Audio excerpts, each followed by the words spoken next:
So what's hurting our science? Questionable research practices.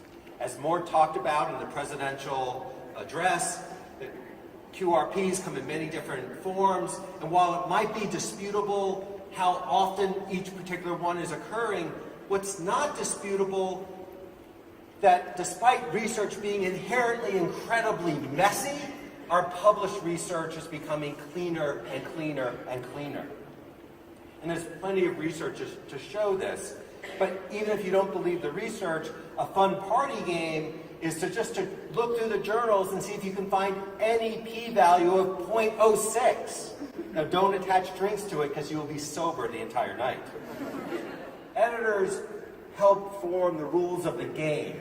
They help shape author and reviewer behavior, and thus should be a focus. This then brings me to John. John is the new editor of Leadership Quarterly. He took over the journal and implemented some incredibly important practices. He introduced a host of new submission paths that, by having these paths, help mitigate the need to even engage in questionable research practices. Some of the paths, first of all, he welcomed inductive and deductive research, had a new path where people could submit replications and null results, a path where people could submit critiques, and my personal favorite, a path where people could submit manuscripts free of results.